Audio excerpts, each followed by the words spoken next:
was Sunday and Phoebe wouldn't be there with her class or anything. And even though it was so damp and lousy out, I walked all the way through the park over to the Museum of Natural History.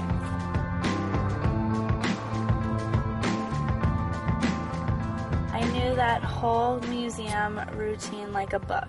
Phoebe went to the same school I went to when I was a kid, and we used to go there all the time.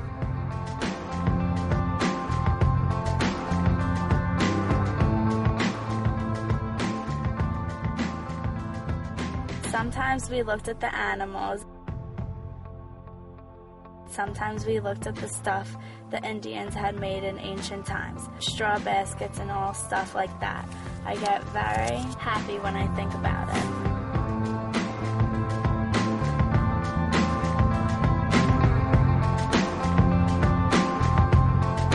it. Usually we went to see some movie in this big auditorium. I remember you had to go through the Indian room to get to the auditorium. It was a long, long room, and you were only supposed to whisper. Another thing, if you touched anything while you were passing, one of the guards would say to you, "Don't touch anything, children," but he always said it in a nice voice, not like a goddamn cop or anything.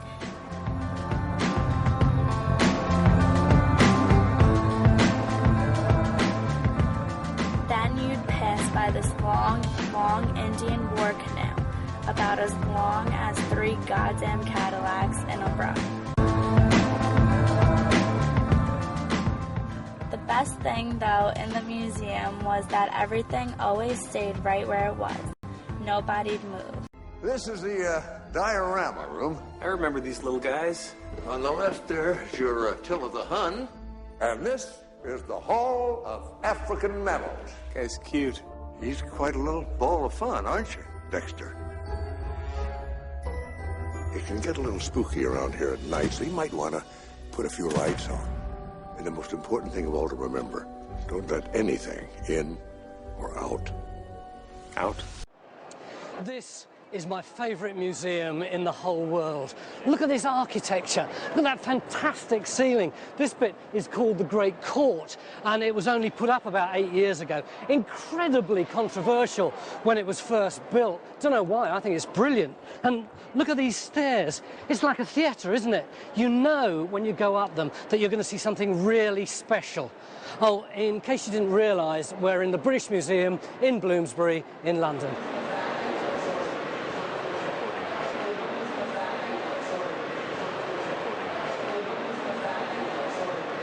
I love this display. This is the sort of glass case that you can imagine most people who come to the museum would just walk past, glance down at, go, "Oh, a load of dog biscuits, not very interested in that," and then wander off. But these aren't dog biscuits, of course. These are some of the earliest examples of writing ever found in Britain, although, ironically, it's not writing written by Britons, but by the Roman invaders.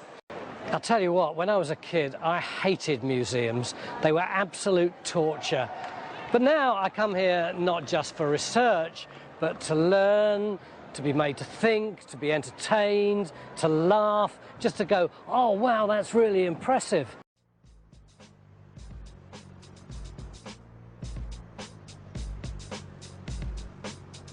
This impressive building on the Euston Road is one of London's newest cultural spaces. Wellcome Collection hosts a dynamic programme of events dedicated to exploring the connections between medicine, life and art. Where else would you find objects as disparate as a used guillotine blade from the French Revolution? A robot used in the Human Genome Project. And a 4-foot jelly baby. Henry Wellcome collected a vast stockpile of evidence about our universal interest in health and the body. The permanent galleries display over 1,500 exhibits, spanning 6 centuries. Beata Lakota and Walter Schells asked 24 terminally ill people if they could accompany them during their final days. From these vigils came a series of insightful and moving photographic portraits and descriptions, revealing the preciousness and transience of life. Here you'll also find an excellent cafe and a bookshop. It's certainly one place worth visiting while in London, and what's more, it's free. Around the 50th day, they meet in a museum filled with ageless animals.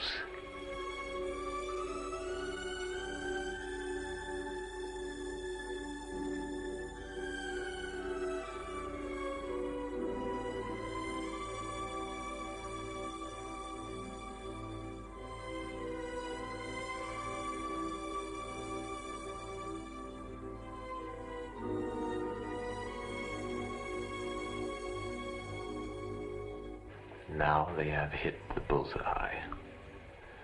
Thrown at the right moment, he may stay there and move without trouble.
Look at that painting. Oh, what painting, Bert?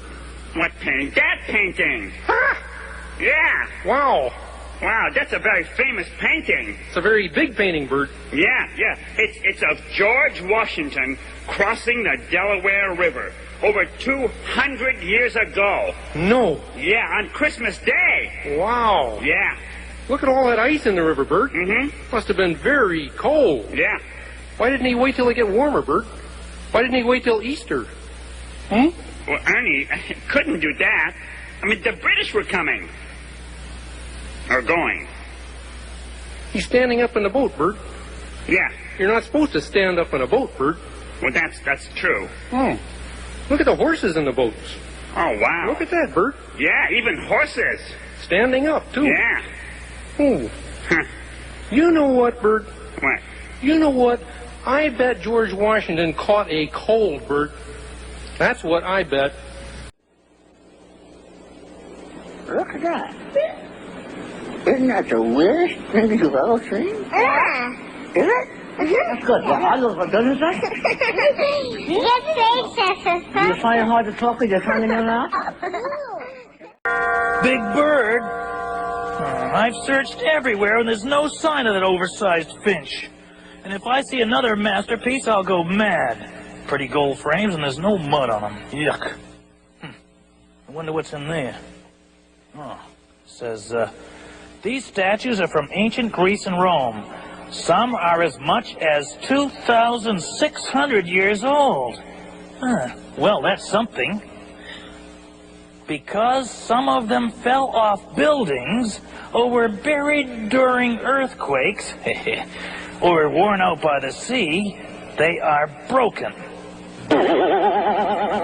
Broken?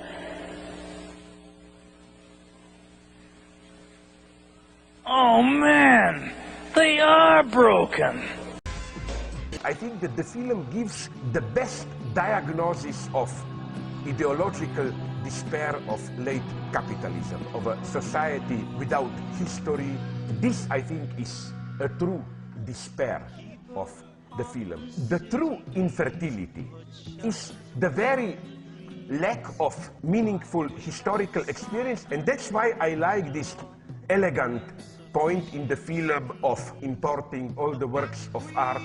All those classical statues are there, but they are deprived of a world. They are totally meaningless, because what does it mean to have a statue of Michelangelo or whatever? It only works if it signals a certain world, and when this world is lacking, it's nothing.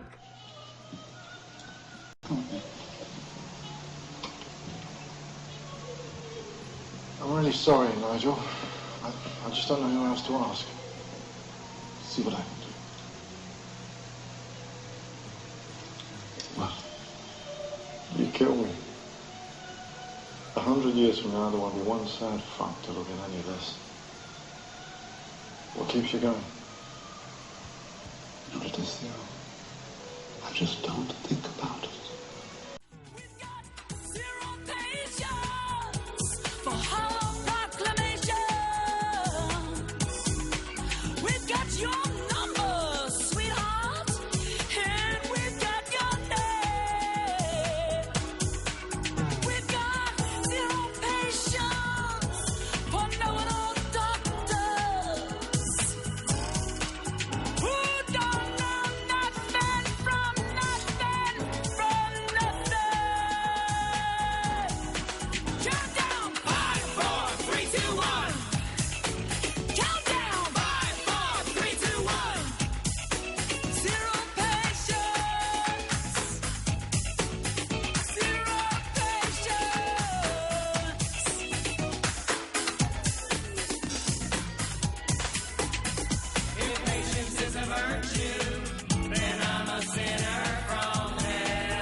The first objects which saluted my eyes when I arrived on the coast were the sea and the slave ship, as well as the multitude of black people of every description chained together, every one of their countenances expressing dejection and sorrow. No, I no longer doubted my fate, but I was not long suffered to indulge my grief, for I was soon put down under the decks. There I received such a salutation as I had never experienced in my life.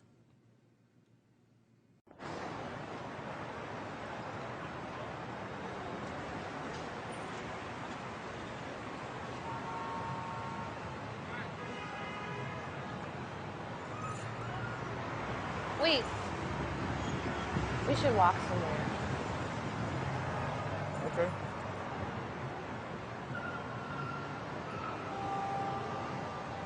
Have you been there before?